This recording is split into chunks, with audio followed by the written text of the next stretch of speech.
Thank you for joining us. This is Happiness, the Skeptic's Guide with chartered psychologist and author Dr. Gary Wood and professional skeptic and self-help abuser Paul Flower. Please remember to like, subscribe, follow, rate and review wherever you find your podcasts. In this season finale, we look at happiness and awakenings and how we can find inspiration for happiness and well-being in unusual places.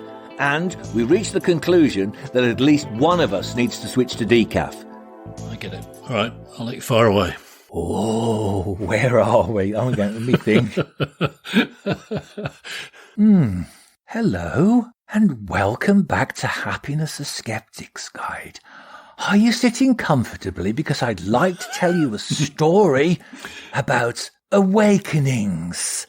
So we've heard a lot in the media about being woke, and it's totally misused. And so let's talk a little bit in this episode about using a story format to talk about self-help awakenings. So we've got the idea that in one of the most popular self-help memes is, if I wake up above ground, it's a good day. Another day above ground is a good day. Yes, and it kind of assumes that everybody's waking up to the same, doesn't it? Kind of assumes equivalence. It's just as insidious as austerities. We're all in this together, although some of us are deeper in it than others. And some of us have fewer blessings to count. Oh, she's sounding like me on my soapbox. The pandemic could have been a great leveller, but instead has widened the abyss. And now being aware of the abyss and being aware of inequality is a bad thing. You're woke. And the reason I've mentioned This abyss, is like a late-night horror story, isn't it? Yes. Orson Welles is back amongst us and living in Edinburgh. and the reason I've mentioned the abyss is because, what's his name? Oh, Friedrich Nietzsche. I got his quote written. Fred. And he said, when you look long enough into the abyss looks back. also looks into you. Yeah. And that's from Beyond Good and Evil. So that's made you all happier, hasn't it? Yes. But Friedrich Nietzsche also said, a thinker sees his own actions as experiments and questions and as attempts to find out something. So he wasn't, I know his middle name isn't probably Joybringer, but he's got a point. He can teach us something about this. So are we looking then more at the sort of stoical kind of aspects of analysis, as the Nietzsche style, the bleak style of it all? I think I'm just looking at the experiment style of it all. It was interesting. In a 2010 lecture, our dear friend Martin Seligman, in his lecture entitled Flourish, Positive Psychology and Positive Intentions, he actually used a story from Nietzsche, from Thus Spoke Zarathustra. That's my favourite. It is not, and you think about well-being and happiness are not the first things that spring to mind when you think about Nietzsche. But obviously for Martin Seligman they were. And I looked at this story, and so I included the idea of these three awakenings as an end point in the psychology of well-being. Because yes, we've come to the end of the psychology of well-being book, and we're on trying to mop up a few themes. We're in the epilogue. We are. So the starting point is the spirit of these awakenings. It's also called the sheep, and it's someone who lives passively, takes no risks, avoids discomfort, and just gets by. And we can see that as a definition of happiness. You're sort of opting out if you do that, aren't you? Or are you? I don't know. I mean, is that coming back to a little bit of the ignorance is bliss aspect of life? Well, some people just want to get by, and they just want to, avoid. Is this turning your news apps off and not engaging in anything kind of that's going on in current affairs and just living the life that you live? Well, it's interesting that I've turned off. I had a notification from Facebook every time I log in to say, did you know if you download the app, you can log in a lot quicker? And I wanted to say, yes, that's why I took the app off my phone and Twitter. And I've noticed it's cut down my interactions in negativity, by about 90%. So it can be a good thing. So anyway, in Nietzsche's little story of these three awakenings, there's from the spirit to the camel. I don't know where he got these ideas, but he was taking some very powerful drugs, I think. Well, the camel is, I suppose, a beast of burden, isn't it? So it's the acceptance of oughtness and the rules of the game. And what the camel needs to do, if we are to progress, is to pass through the eye of a needle. question, need to. Interestingly, in Aramaic, camel and gimel is gimel in Aramaic, and also rope is gimel in Aramaic. So it's entirely possible that Jesus was actually saying it is easier for a rope to get through the eye of a needle, because a rope would be a single strand, so you get rid of all the dross and you've got that single strand, rather than the eye of a needle, which was this mythical gate outside Jerusalem, which people are supposed to have been able to pass through, which never existed. So there you go. Yes, you thought you were going to wrong foot me with that one, didn't you? I did not. Yeah. No, I'm never able to wrong foot you. But back to Nietzsche. So questions need to go beyond adjustments and conditioning. So you think what we've been looking at throughout these episodes are adjusting to things. Is adjustment good enough? And, doing things what we're supposed to, going through the motions. Or do we start to question things, and do we start to experiment, try things out? So I'm wondering, if we go back through the episodes, which are the episodes that cause you to question the most? So we had what is happiness, happiness and meaning, happiness well-being. We had the stress with survival versus growth. We had mindfulness, talking cures, self-help, the whole idea of creating happiness stories, goals, gratitude, and learned optimism. I don't know, is anything of those that would have caused you to question things a little bit more? I think the whole prospect... Sorry, the cat has decided to join me. The whole... it wouldn't be an episode without the cats. It certainly wouldn't push its way into the room and push its way around my feet. The whole process has given me little bits of insight. So whilst I wouldn't say every episode or every theory has washed over me like a calming balm, every episode has given me a little bit of something to think about. And on that basis, there have been learnings from each of those theories, and some have caused me to go off and look more deeply and, buy Martin Seligman's book and all the rest of it. It's kind of... I think there are parts of the whole that have certainly hit home, and even down to things such as mindfulness. I think a lot about mindfulness at the moment, and certainly since we did the early episode on it, in the sense that I think I had it down as some artificial construct and chanting and meditation and all the rest of it, whereas actually it is just the art of being present. Yeah. And even that alone has kind of enlightened me, I think. No, I wouldn't suggest that everybody does what Meg Ryan did in When Harry Met Sally, but, but mindful eating is a thing. And I'm quite vocal when I eat. So if something's nice, everybody knows that I think it's nice. I'm very, very present with food. If something's beautiful, I notice it. And that's all it is. So it just means when you're mindful of things, you don't miss out on so much.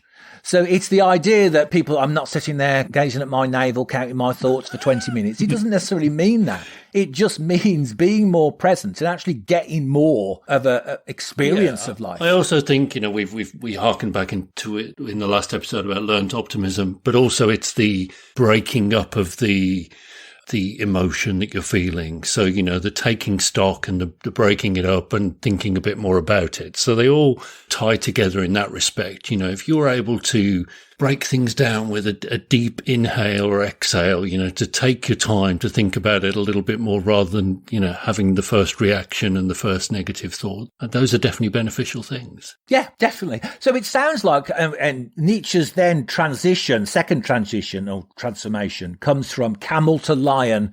And that's when you start to question and reassess attitudes. And that's essentially what we've been doing through a lot of the episodes. Mm-hmm. In the last episode, the learned optimism, that's just about challenging attitudes. When we looked at the thing on schema and storytelling, that's just about challenging attitudes. Mm-hmm. So what we're looking at is a start almost of a shift of consciousness, a shift from the intuitive knowledge of, this will never suit me, this is not right for me, to trying it out. Mm-hmm. And that's the third transition, is from lion to child. And it's basically about the spirit of experimentation. So there's a famous sociologist called Alvin Toffler who wrote the book Future Shock. And he said what puts humans apart, we often think of it, is it language? Is it the wheel? Is it the internet? No, it's the ability to learn, unlearn and relearn. That is really the thing that takes us forward. If you look at some people will get stuck in that mode of just trying the same thing out over and over again. Yeah, the insanity model. Yeah, you look at the fly flying at the window, and the glass is there, but they keep flying at the window. You could open the window, they won't go through the window, they keep flying at it. And sometimes we use the model of that rather than the model of the child. Now, you think about, we think about kids have tantrums and stuff, and they can be very stubborn, but you think about the aspect of the experimentation with a young child and how much in the first 2, 3 years, 4 years of life that kids learn. It's phenomenal. We never learn as much ever. No, the elasticity of the brain at that point, and, the ability to take things on, and the fact they learn so much from other people rather than, we seek to learn things from books mostly, don't we? Or even this podcast. But, children learn mostly from observation, from what they are taught by other people. And there's I know you're a great enthusiast for learning, and it should be admired for sure. Well, with a child, you get probably up until the age of, I don't know, around about 2, that the child thinks that the world is an extension of them. Mm-hmm. And after the age of 2, they get to realize that, other people exist. There's a difference between the public and private self, and they start to learn mastery of the environment. And we sometimes forget that. And that can apply to happiness as well as anything, because you look at kids are usually can find happiness in the smallest things. And it's often by experimentation. So that would be the model we would be pushing forward. Yeah, I think, there's probably an episode that we could have done on curiosity and remaining curious. If you're curious about life and curious about how things work, and even if you're curious about the way your own mind works, that is going to lead you into greater understanding. And yes, and there is a theme throughout them all as curiosity, because the curiosity is the experimentation that the kid has. That's why we're here. And it's constantly to try things out. And often kids will do stuff you're thinking, well, that's never going to work, but they'll still try it out anyway. Whereas as adults, we'll go, no, that's not going to. Now, sometimes that's okay, but you don't put your hand in the fire. But when it's, but when it's, will this exercise? Nah, that's not the kind of thing I want to do. What about if I think I've done myself out of several jobs by bringing experience to the party, in the sense that, somebody's given me an idea and I've been going, oh no, that's never going to work because we did it that way previously and it didn't work, rather than shutting my fat face and, letting people get on with it and encouraging them to try that. You reminded me, because I work, I work as a coach, and one of the biggest problems that people face is delegation. So, if you want a job doing well, do it yourself. And of course, then people get overloaded and overworked. Yeah. And then so they talking to me and say, I'm stressed, I'm overworked. And so I phrase this question, and I usually say, I've got a challenging question. Would it be useful to hear it? And I'm going, when you do something for somebody because you don't trust them to do it, what tells you that it's the right thing to rob them of the experience of learning? And they go, oh, is that what I'm doing? And it's deliberately provocative, but it's the idea is that what it does for people is to say, okay, they've got to learn, and I'm taking on too much. I'm stressed, but they've got to learn. Yeah. And if I keep doing this, they will never learn, and I'll always be stressed. So something's got to give. Mm-hmm. Oh, I understand that. It's a good point. So I'm wondering then, going back to, I can't remember which episode I asked you this question, on a scale from 1 to 10, with 1 being the most unhappy you've ever been and 10 being the most happy you've been, where would you place yourself on the scale? Oh, wow. I think this is such a difficult question because it's so subjective and so about the now rather than, and I know we're talking about having come on a journey and therefore we're comparing it to where we were. It's interesting that the couple of episodes back you mentioned the app Dailyo. So I acquired that and sort of started monitoring moods on a daily basis and trying to work out what was influencing mood. And I realized I'd said that I wanted to get some kind of equilibrium.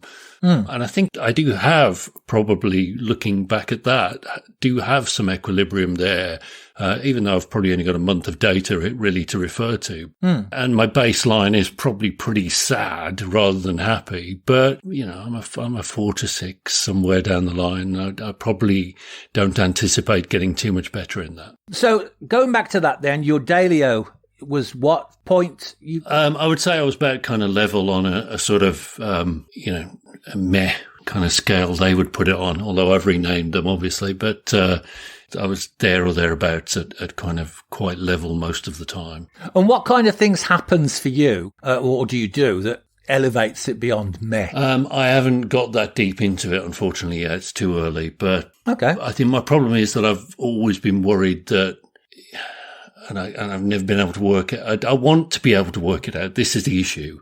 And I've been worried that I'm not able to work it out, that some days are good and some days are bad for no apparent reason.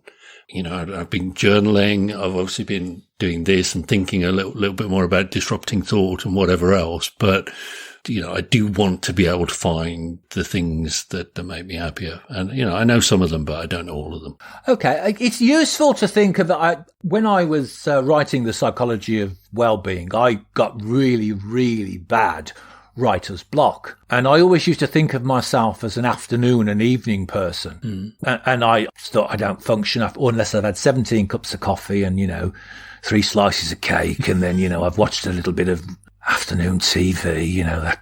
And of course, it just stopped working. I just literally, and I'm not ashamed to admit it, I actually sat in front of the screen and I cried and I went, write something. And it got that bad. And I thought, need to make a change. So what I did is I just threw everything out. And I decided to set my alarm for 6 o'clock in the morning, which I didn't know there was 2 6 o'clocks. And then I started having a walk and I just literally turned everything on its head.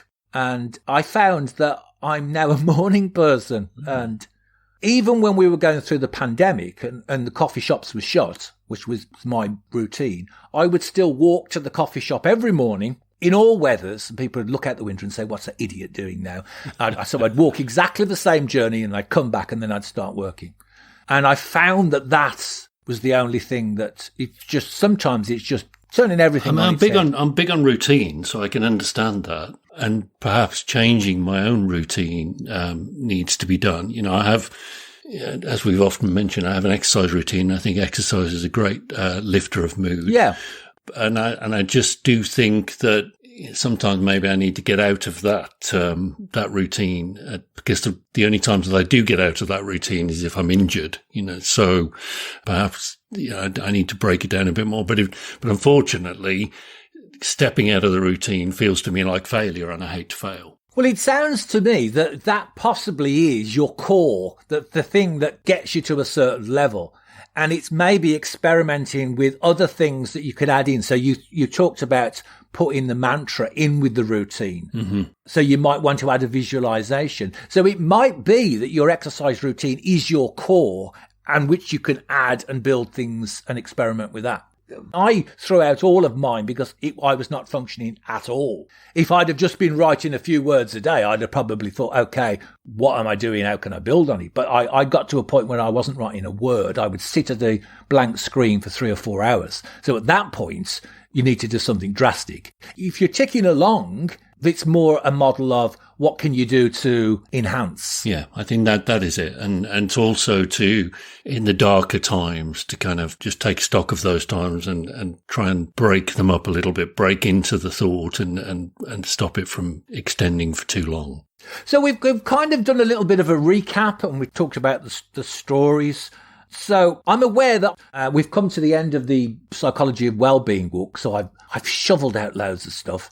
And I'm kind of aware that sometime we're talking about changes, possibly might be needing a rethink in terms of format. So I'm thinking, what would we need to talk about and how would that need to look in terms of a format? I know it's really thrown that question at you. For it to take, maybe to take happiness from a different angle. I always thought that it would be more general. So even going back to almost a year ago when we started this, I think it was your concept that it would be a journey for me. So you would be the guider, the teacher, and me as the pupil. I think we have. Is that what I said? You probably didn't say that, but I'm kind of old habits die hard. But I think there's more general things and more general all aspects of happiness that we can help other people with and have input on, I think. What format that takes, I'm not entirely sure, but perhaps some of our listeners can help us out with that. Yeah, so it might be that you come to me with an idea and say, I've tried this out, or this is useful. What do you think and how can I shape it? So it might be that we turn it round in some way. Mm-hmm. So what's stuck for you so far? Yeah, I've dropped that one on me. I know it shouldn't feel like you have, but yeah. No, that's it. What is stuck? The deep breath, the disrupting the idea, the disrupting the thought and repackaging it, rephrasing it, reframing it, whatever you need to do, that is sticking more than ever, I think. You know, the breaking away from things to give them a better analysis. So it sounds like in Nietzsche's three stages of, or three awakenings, we're kind of in the camel to lion, so the questioning, reassessing attitudes, and veering towards the lion to child, the spirit of experimentation. Yeah, I would say so. Which sounds like a really healthy place to be. I think after 27 episodes, 26, 27 episodes. 27 episodes, we've done pretty well. So, anyway, there we are. The other good thing is, I'm going to go to the other side of the room. Bear with me a second. Yes. So, in delving through my loft recently, something I hadn't seen for a very long time. Don't wait for your ship to come in. Swim out to meet it. And have you made the most of the white clean cover? The 2008 book by Dr. Gary Wood, which is pretty dense, isn't it? Actually, I have to say it's got a lot in it. In its 330 odd pages, and there's a young Dr. Gary Wood in the back of it as well. That's a good one. Well, when we were talking about the self-help episode, and that was the book I was basing that on when I said, what probably the mistake I made, I remember, was not to plan for more than one episode. And there's about 4 books in there. It is. It's interesting because I obviously got to the original bookmark is still in it, and I obviously got to page 96. That actually mentions Martin Seligman, unbelievably. Yeah. Authentic happiness. Playing to our strengths. Yes, so that's going right back to episode, is it? So on page 97, there is a strengths list of values and strengths that you may, that people may have. And I reckon that's the reason I stopped at that point, was that I was unable to list my strengths. So, which certainly harkens back to the last episode. But since then, you've done a few questionnaire type things. Yeah, I'm getting there. Probably much more enlightened. So you should be able to whip through the rest of the book now. I am way more enlightened. Apparently $12.99 this book when I bought it. I know. $21.50. I remember at the time I was quite vociferous of it being no more than $9.99, and you can see they really listened to me. So, but no, having worked my way through the psychology of well-being, I have to say, Don't Wait for Your Ship to Come In is the next one on the list. Oh, don't tell me that could be a series of new podcasts. Possibly be. Right then, a pleasure as always. Indeed. And thanks for joining us. If you do have ideas about where we go with this, please do let us know via Facebook or Twitter or Instagram even. Subscribe to the podcast, otherwise you'll never know when it's coming back. And rate and review us wherever possible. It has been a pleasure. Very good. He's still got it, That was and is Happiness, a Skeptic's Guide, with Paul Flower and me, Gary Wood. Throughout this series of podcasts, we have mined the insights from my book, The Psychology of Wellbeing, and showcased theories and research from luminaries in the field of positive psychology, all to find the things that just might make you happier. If you like the podcast, do remember to share, like, subscribe, follow, rate and review. And if you've really enjoyed it, you can support the show at buymeacoffee.com/Skeptics Guide. Did somebody say coffee?